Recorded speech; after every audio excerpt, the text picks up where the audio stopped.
നേപ്പാളിലുണ്ടായ പ്രക്ഷോഭം ലഡാക്കിലെത്തിയതായി കോൺഗ്രസ് നേതാക്കൾ സന്തോഷിക്കുമ്പോഴാണ് അവർ ഭരണം നടത്തുന്ന സ്നേഹത്തിന്റെ കട തുറന്ന കർണാടകയിൽ ധാർവാഡിൽ വലിയ പ്രക്ഷോഭം ആരംഭിച്ചിരിക്കുന്നത്. യുവാക്കളുടെ നേതൃത്വത്തിലാണ് പ്രക്ഷോഭം അരങ്ങേറിയത്. ആയിരക്കണക്കിന് യുവാക്കൾ, തൊഴിൽ രഹിതരായ യുവാക്കളായിരുന്നു, സിദ്ധരാമയ്യ സർക്കാരിനെതിരെ തെരുവിലിറങ്ങുകയും ആയിരക്കണക്കിന് പേരാണ് മണിക്കൂറുകളോളം ഗതാഗതം സ്തംഭിക്കുകയും ചെയ്തിട്ടുണ്ട്. കാരണം നാം തിരിച്ചറിയണം, അവിടെ കർണാടകയിലെ സർക്കാർ അധികാരത്തിൽ വന്നതിന് ശേഷം അവർക്ക് ജനങ്ങളുടെ പ്രശ്നങ്ങൾ പരിഹരിക്കണമെന്നില്ല. അവിടെ മുഖ്യമന്ത്രിയുമായി ബന്ധപ്പെട്ട തർക്കങ്ങളാണ്. സിദ്ധരാമയ്യയാണ് നിലവിലെ മുഖ്യമന്ത്രി. പക്ഷെ മുഖ്യമന്ത്രി സ്ഥാന സ്വപ്നം കാണുന്ന ശിവകുമാർ, അദ്ദേഹം പല ഉപമുഖ്യമന്ത്രിയാണ്. അദ്ദേഹം ഇപ്പോൾ കുറച്ച് നാളുകളായി തന്നെ കർണാടകയിലെ മുഖ്യമന്ത്രിയാകാനുള്ള വലിയ ശ്രമം നടത്തുകയാണ്. അപ്പോൾ എങ്ങനെ അവിടെ പ്രശ്നങ്ങൾ പരിഹരിക്കാൻ കഴിയും? യുവാക്കൾക്ക് ജോലി നൽകാൻ കഴിയും? അങ്ങനെ ജോലി ലഭിക്കാത്ത ഒരു ജൻസി പ്രക്ഷോഭമാണ് നാം കർണാടകയിലെ ധാർവാഡിൽ കണ്ടത്. പ്രത്യേകിച്ച് ആ പ്രദേശത്ത് വലിയ രീതിയിൽ കോച്ചിങ് സെന്ററുകളുണ്ട്.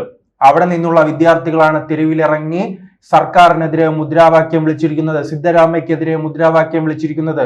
ഇതെല്ലാം രാഹുൽ ഗാന്ധി തിരിച്ചറിഞ്ഞിട്ടുണ്ടോ? ഇതെല്ലാം കർണാടകയിൽ ഇപ്പോൾ നടക്കുന്ന ഈ സംഘർഷങ്ങളും അതോടൊപ്പം തന്നെ പ്രക്ഷോഭങ്ങളും, അവിടെ അഴിമതിയുണ്ട്.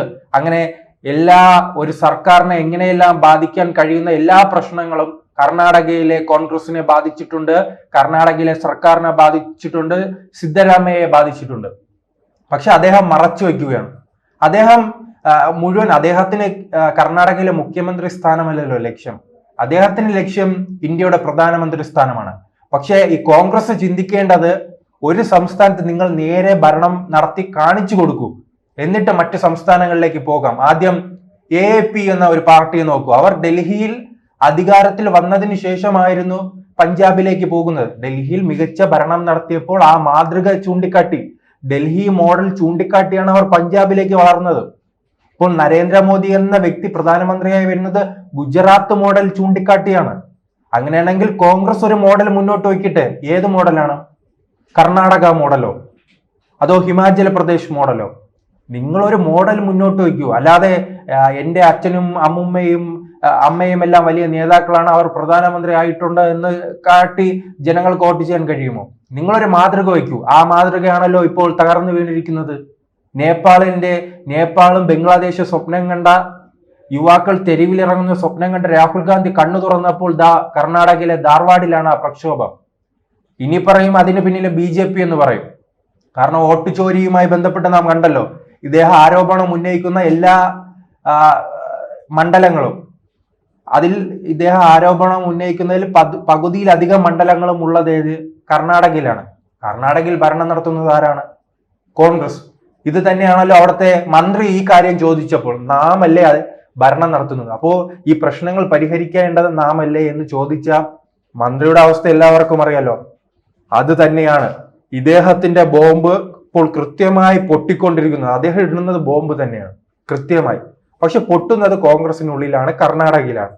അത് ആദ്യത്തെ വോട്ട് ചോരി ആരോപണവുമായി ബന്ധപ്പെട്ട് മന്ത്രി ഔട്ടാകുന്നു. പിന്നീട് രണ്ടാമത് വന്നത് മണ്ഡലത്തിൽ നിന്ന് വോട്ടുകൾ ഒഴിവാക്കുന്നു എന്ന സംഭവമായാണ്. അവിടെ വിജയിച്ചത് ആരാണ്? കോൺഗ്രസ് ആണ്. ഇപ്പൊ മൂന്നാമത്തെ സംഭവമാണ് ഇത്. ജൻസി കലാപം നേപ്പാളിൽ കണ്ടില്ല. അപ്പോൾ അദ്ദേഹം സ്വപ്നം കാണുകയാണ് ഇന്ത്യയിലും ഉണ്ടാകുമെന്ന്. പക്ഷെ കണ്ണു തുറന്ന്, ഞാൻ നേരത്തെ സൂചിപ്പിച്ചതുപോലെ കണ്ണു തുറന്ന് നോക്കിയപ്പോൾ കർണാടകയിൽ ഇത് ഒരു തുടക്കം മാത്രമാണ്. അവിടെ വലിയ രീതിയിൽ പ്രത്യേകിച്ച് കേരളത്തിൽ നിന്ന് ഉൾപ്പെടെയുള്ളവർ അവിടെ ഒരു കാലത്ത് എത്തി ജോലി ചെയ്യുന്ന അവസ്ഥയുണ്ട്. IT ഉൾപ്പെടെ അങ്ങനെ വലിയ രീതിയിൽ ജോലി സാധ്യത ഉണ്ടായിരുന്ന ഒരു സംസ്ഥാനമാണ് ഇന്ന് പിന്നോട്ട് പോകുന്നത്. അതിന്ന് കേരളത്തിന്റെ അവസ്ഥയിലേക്ക് പോവുകയാണ്. ഒരു കാലത്ത് യൂറോപ്യൻ നിലവാരത്തിലായിരുന്ന വിദ്യാഭ്യാസ മേഖലയിലും ആരോഗ്യ മേഖലയിലും യൂറോപ്യൻ നിലവാരത്തിലായിരുന്ന കേരളത്തിന്റെ അവസ്ഥ ഇന്ന് എങ്ങോട്ട് പോയി? നമ്മുടെ സമീപ സംസ്ഥാനങ്ങളിൽ ആ വളർച്ചയിലൂടെ അവർ മുന്നോട്ട് പോയപ്പോൾ നാം എവിടെയാണോ 2020 നിന്ന ആ സ്ഥലത്ത്, ഒരു 20-25 വർഷം മുൻപ് എവിടെയാണോ നാം വളർച്ച എത്തിയത് ആ സ്ഥലത്ത് തന്നെയാണ് ഇപ്പോഴും നിൽക്കുന്നത്. മറ്റു സംസ്ഥാനങ്ങൾ വലിയ വളർച്ച കാണിക്കുന്നു. ഇത് തന്നെയാണ് ഇപ്പോൾ കർണാടകയിൽ സംഭവിക്കുന്നത്. ഈ കോൺഗ്രസിന് അധികാരത്തിലെത്തിയാൽ ആ ഒരു രീതി ഉണ്ടല്ലോ, എല്ലാം സ്വന്തം കുടുംബത്തെ രക്ഷപ്പെടുത്തുക, സ്വന്തം കീശ വീർപ്പിക്കുക, അത് ഒറ്റ ചിന്തയുള്ളൂ. അല്ലാതെ ഈ രാജ്യവികസനത്തെക്കുറിച്ചൊന്നും അവർക്ക് ചിന്തയില്ല.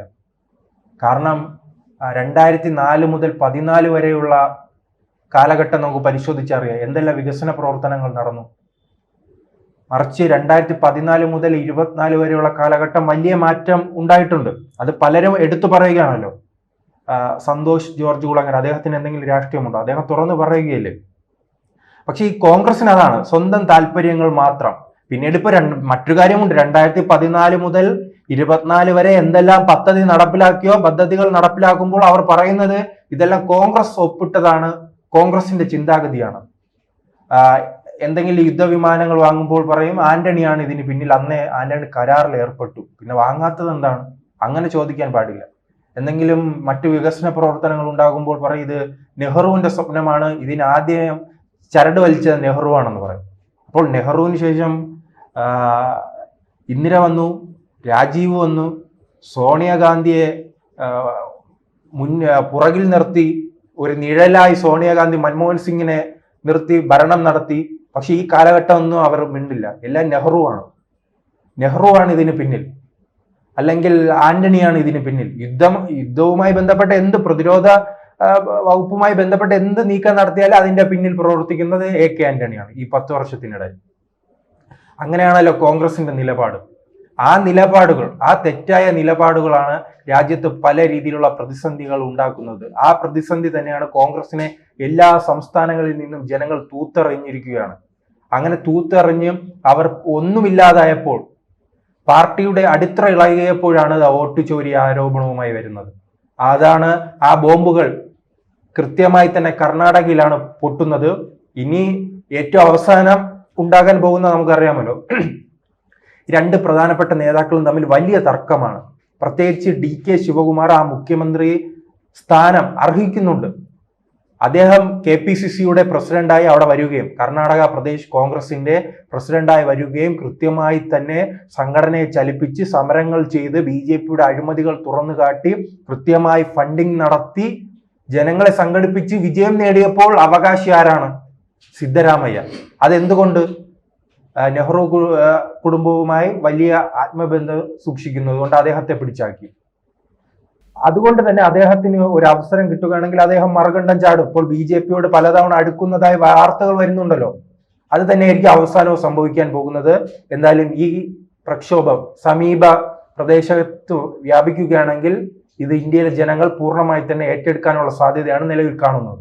അതുകൊണ്ട് തന്നെ അദ്ദേഹത്തിന് ഒരു അവസരം കിട്ടുകയാണെങ്കിൽ അദ്ദേഹം മറുകണ്ഠം ചാടും. ഇപ്പോൾ BJPയോട് പലതവണ അടുക്കുന്നതായി വാർത്തകൾ വരുന്നുണ്ടല്ലോ. അത് തന്നെയായിരിക്കും അവസാനവും സംഭവിക്കാൻ പോകുന്നത്.